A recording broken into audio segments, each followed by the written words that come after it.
So yeah, this whole Kyle Rittenhouse thing, extremely complicated, a lot of misinformation floating around, a lot of facts going around, it's hard to keep track of everything.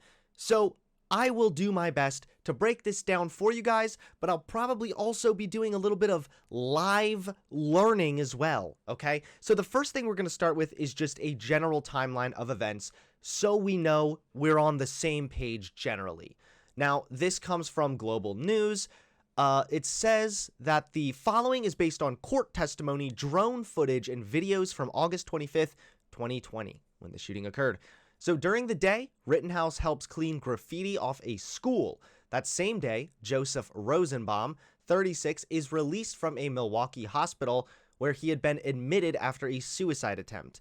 Around 10 p.m., video shows Rittenhouse with a rifle standing with other armed men near a used car dealership.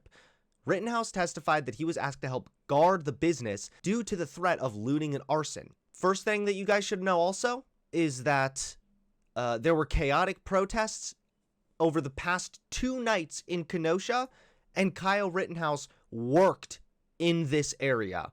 So it wasn't like he was just some random kid that decided to go into a random place where there were some riots to just start blasting, as they say in Always Sunny in Philadelphia.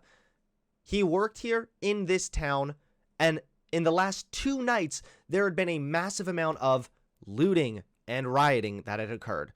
So he brought a medical kit and says his objective was to provide aid to anyone injured. Around 10:45 p.m., another video shows Rittenhouse asking police officers for water.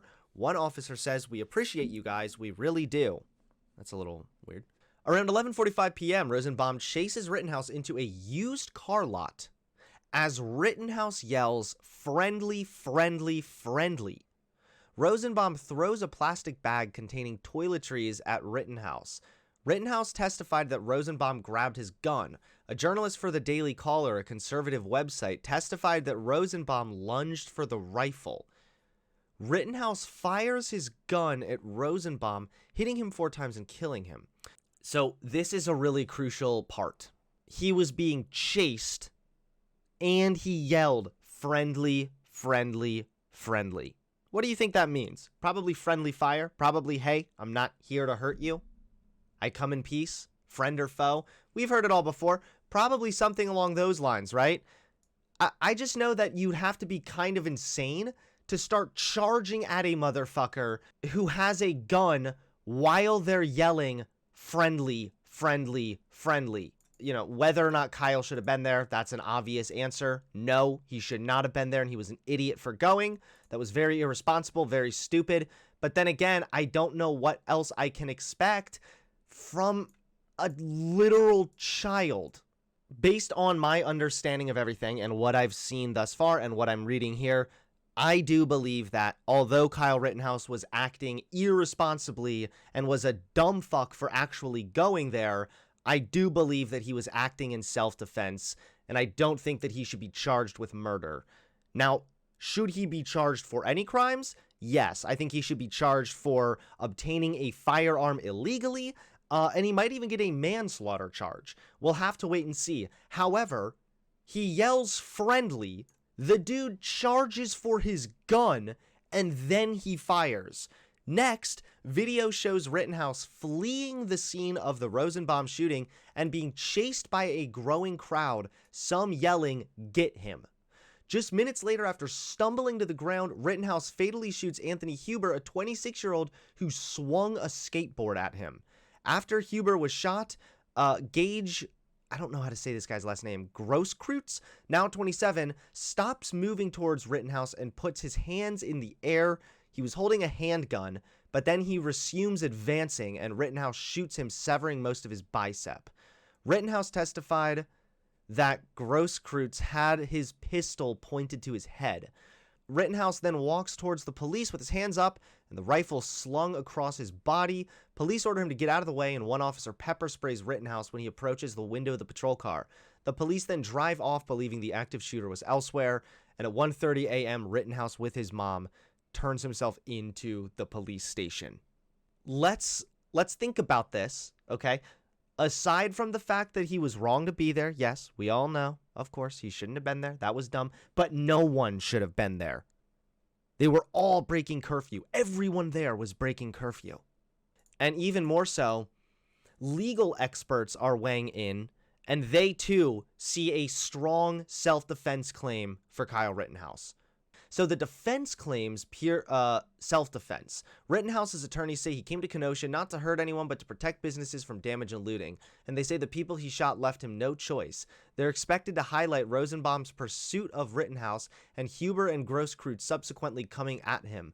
The defense has said Rosenbaum and Huber tried to wrest Rittenhouse's rifle away, leading Rittenhouse to fear he would be shot with his own weapon. Okay? Now, what do prosecutors say? They say that Rittenhouse's trip to Kenosha will be a key part of their case. They portray him as a wannabe cop who came looking for trouble and fame, and that by bringing a rifle to the late-night protest, he was the primary cause of the deadly encounters. So what does the Wisconsin law say? It allows someone to use deadly force only if necessary to prevent imminent death or great bodily harm. First, they have to decide, the jurors, they have to decide if Rittenhouse really believed he was in peril. Hindsight may show he was wrong, but did he sincerely believe it at the time? Next, they must determine if Rittenhouse's belief was objectively reasonable. To make that call, jurors will be instructed to consider whether any reasonable person in Rittenhouse's shoes would have also felt they had no choice but to shoot. I'm trying to think about what I would do in that situation. I mean, obviously, if I were him, I wouldn't have gone there in the first place. But if I were already in that situation and being charged at by somebody who was coming at me to grab my gun from me after I told them to stop and they didn't, yeah, I think I would probably shoot. Wisconsin law doesn't require someone whose life is in danger to flee before shooting, but jurors can consider whether someone tried to move away from danger as they assess the reasonableness of self-defense. So keep this in mind, that this is important, although it doesn't determine, it's not going to rest upon this factor. It's important to remember that Kyle Rittenhouse was running away. In every instance where he fired, he was either on the ground or he was running away. Wisconsin doesn't have so-called stand your ground laws that grants wide-ranging rights for a person to stay put and fend off an attack no matter where it occurs. Rittenhouse faces 2 counts of homicide, 1 count of attempted homicide, and 2 counts of recklessly endangering safety for firing his gun near people adjacent to those he shot. A successful self-defense argument would seem to apply to all 5 of counts. Rittenhouse faces a 6th count, possession of a dangerous weapon by a person under 18, that the defense unsuccessfully tried to get dismissed. Under self-defense law and precedent, Rittenhouse's motives for being in Kenosha are irrelevant to whether he had a legal right to shoot when threatened, some legal experts say. What matters is what happened in the minutes surrounding the shooting.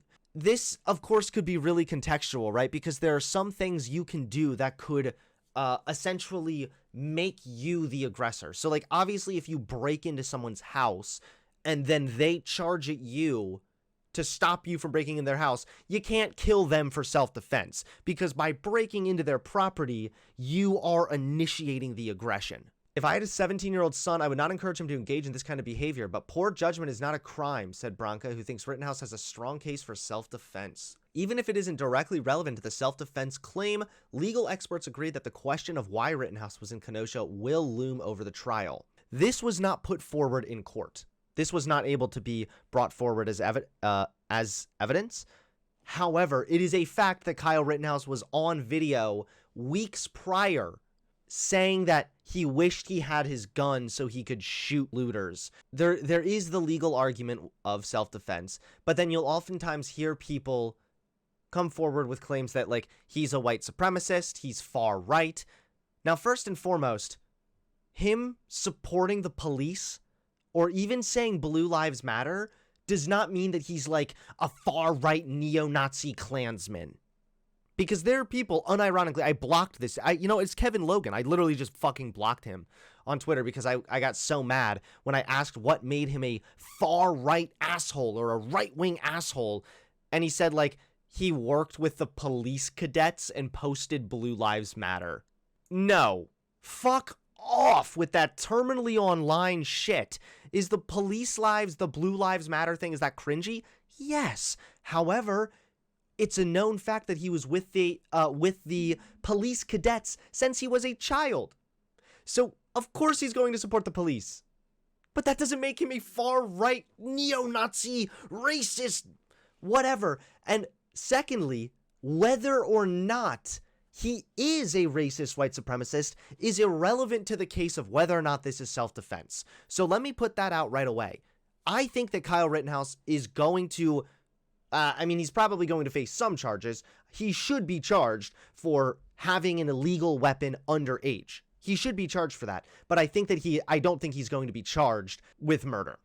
I think this is a self-defense thing at the end of the day. So that's the legal aspect.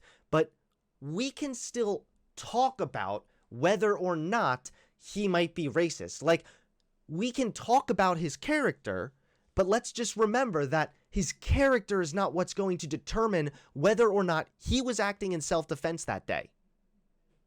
That's not going to change it. So as long as we're clear on that, I'm more than happy digging into his character a little bit and assessing these claims that maybe he is kind of a far-right asshole or whatever. Now that we have established that Kyle Rittenhouse, so it appears, was acting in self-defense, we can now assess his character. So it is also true that the Rittenhouse judge bars evidence connecting the teen to the Proud Boys during the trial. And this is because it happened after the case, so it really does have no bearing on whether or not he was acting in self-defense. Again, now that we know that, however, we can read about this and learn all about this, okay? So this absolutely casts doubt on Kyle Rittenhouse's character. So first, there was a video in which Rittenhouse punched a girl. I heard he was defending his sister in that instance. I could be wrong. And another in which the Antioch teen said he wished he had his assault rifle with him so he could shoot at people he believed were shoplifting from a drugstore. That's pretty yikesy shit. Doesn't look good if we're assessing the dude's character. Both videos were taken in the weeks before Rittenhouse, then 17, killed 2 men and wounded a third with an AR-15 style rifle. Despite being not old enough to openly carry a gun, Rittenhouse took it upon himself to patrol the southeastern Wisconsin town amid the turmoil surrounding the shooting of Jacob Blake, a black man, by a white police officer in August 2020. So they had evidence that Rittenhouse met for lunch after a court hearing earlier this year with several high-ranking members of the Proud Boys organization, a far-right group known for street fights that the Anti-Defamation League characterizes as misogynistic, Islamophobic, transphobic, anti-immigration, with some members espousing white supremacist and anti-Semitic ideologies. So this wasn't permissible in court. This video was barred from being shown as evidence, which, again, I think that makes sense because this was after the shooting. It really has nothing to do with anything unless we're trying to assess his character. And to me, this is a little fucking yikesy. Why is he hanging out with these like far-right imbeciles here? And you can see here, it looks as though he's flashing the white power sign, which I know some people are going to laugh at me and say, it's just the okay sign, lol. It can be, but it can also be used as a symbol of white power. For example, when you do it with a known domestic terrorist group like the Proud Boys. So again, this is stronger evidence that he is far right, or he could be bordering on white supremacist or white nationalistic ideas, okay? That's a lot stronger evidence than, well, he once said Blue Lives Matter on Facebook, and everybody knows if you support the police, you're basically a neo-Nazi. There are better arguments to be made. And now that we have the facts out of the way, we can go through some of the misinformation that's also been being spread around all over the place. Okay, so the first one is this. I've seen this screenshot shared all over Twitter by a bunch of lefties that I would be willing to bet money none read the article past the headline. Just because, I agree, it's quite clippable. Kyle Rittenhouse's trial opens with his lawyer saying the N-word twice in court. Wow. Oh, Kyle Rittenhouse is definitely a neo-Nazi. His own lawyer is saying the N-word. And then you just scroll down. To drive home his point, Richard showed, which is the defense, showed the jury a clip that depicts Rosenbaum taunting others. Shoot me, Rosenbaum says in the video before adding the N-word. He then says the same phrase, ending it again with the N-word. A little more than a minute later, while referring to the clip, Richards repeated Rosenbaum's words in the video, including the 2 instances of Rosenbaum saying the N-word. So a little bit different, slightly ever so different than he said the N-word. He opens by saying the N-word twice. He literally, his opening defense was just getting up and just saying the N-word 2 times in a row, hard R, PewDiePie style. Debunked. Okay. There's also this one, which I've seen all over the place. You're not even allowed to call them victims. First of all, this is actually standard procedure, because by calling them victims, you imply that the perpetrator is guilty. Second of all, you can read here, the judge has had a long-standing rule of not allowing prosecutors to refer to people as victims at trial. So it's not as though he's like, well, Kyle Rittenhouse is cool, so you're not allowed to call them victims. He's actually had this long-standing rule, and he's just being consistent with every case. So again, debunked. Don't know why lefties were claiming on, like, harping on that, acting like this was some, like, big, terrible thing, proving bias in the court case. Fuck off. Bullshit. Lastly, a post so dumb actually makes me want to just end it all. Bad Bunny. So, oh God, Bad Bunny has decided to get really edgy, and she's thought of a really clever strategy, which is just act like the most brainless imbecile imaginable. It's actually really clever. I mean, as you can see here from this tweet, she has 2,000 quote tweets. So one might call that a ratio. Others may say that's called getting your brand out there. Okay. And for every, like, 3 or 4 people that shit on you, there's going to be like 1 or 2 people that might actually follow you. And you do this by consistently making the dumbest takes imaginable and then getting ratioed and just sipping up the little breadcrumbs of the cretins that actually somehow have low enough IQs to agree with you. 11 ways fascists are defending Kyle Rittenhouse. I also just got to do it. The fact that, like, she just put her pronouns down below for, like, absolutely no reason. I'm kind of chuckling on that. I'm not about to pull, like, the pronouns in bio thing, but it's sort of like, what do your pronouns have to do with anything? You didn't even say your name on here. If you said, like, I'm Bad Bunny and here are my pronouns, you're like, here's my sub goal, and by the way, here are my pronouns. But okay. So here are the fascist ways. Here are the ways that fascists are defending Kyle Rittenhouse, guys. He was acting in self-defense / defending property. This isn't about white supremacy. The victims were white. Although I will agree that that's a very stupid argument, I will also say it's a stupid argument to claim that saying that makes you a fascist. He's being vilified by the media. We don't know all the facts. Okay, yeah, that's a dumb one, but still doesn't really sound very fascistic. Sea lining, how is Kyle racist? How is this white supremacy? How is he not acting in self-defense? Other incessant questions. I love that one. It's like asking me to justify my claims, asking me to elaborate on why I believe what I believe. What are you, some kind of a fascist? Put yourself in his shoes. If it were me, that doesn't make you a fascist, and that's actually a way that the jury goes about deciding parts of this. We just read about this. They actually have to imagine what they would do if they were in that situation. You probably heard this quite often, but one of the things that makes humans really unique is the fact that we can engage with hypotheticals. So the fact that you would say that that makes you fascistic makes me think that maybe you're just not, I don't know, do you not know how to, like, engage with hypotheticals? Is that, like, outside of your understanding?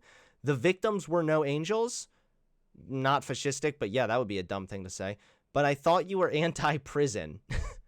The court system is impartial, and if he is acquitted, we must respect the results.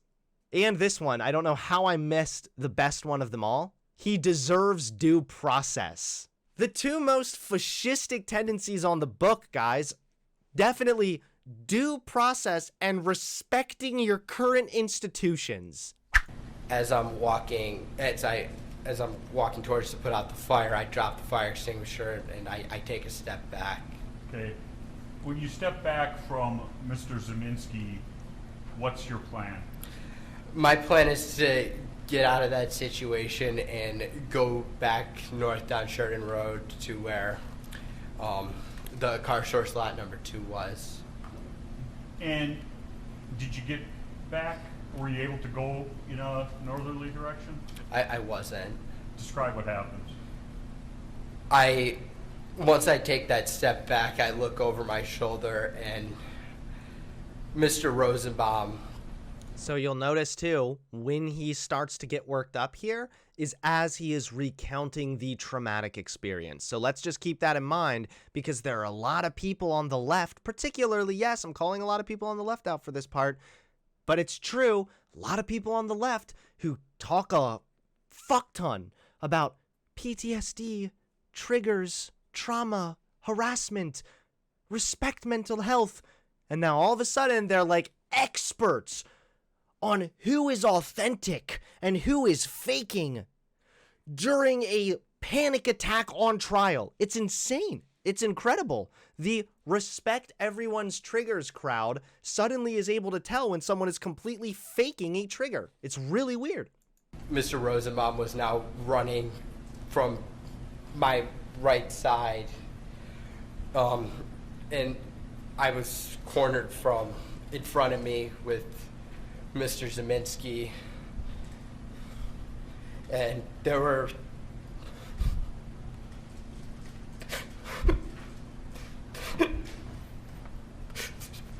there were 3 people right there. So his eyes are getting red and watery. So like he is actually crying. That's what I... Wait, where does he look to the judge for the pity or something? That's what I keep hearing. That's what I run. We're gonna just take time for our break anyway.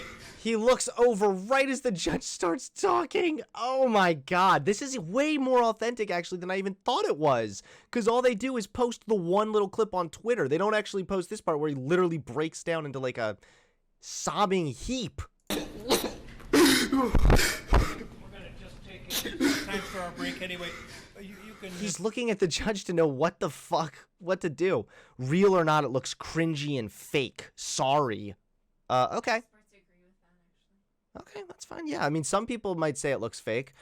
Either way, I just think it's really weird. Again, if you're on the left and you claim to care about toxic masculinity and then you mock this dude for crying, then I kind of think you're a hypocrite. Keep in mind, by the way, that there's also records that when he turned himself into the police, he was crying then also. Was he faking then too, or was he just faking now? If you don't think he was authentic, then I'm happy to hear your arguments. As has been pointed out, there have been some experts that say it looks like he's faking or acting sociopathic or appearing coached. There are others that say it's going to benefit him. We'll have to see what happens. Either way, I'm not ultimately that concerned about whether or not the tears were fake or not, because this is about whether or not he was acting in self-defense. And based on the evidence we have available, it seems pretty cut and dry that this was self-defense. Don't forget to hit that subscribe button and click the bell so you get notified when I drop a new video.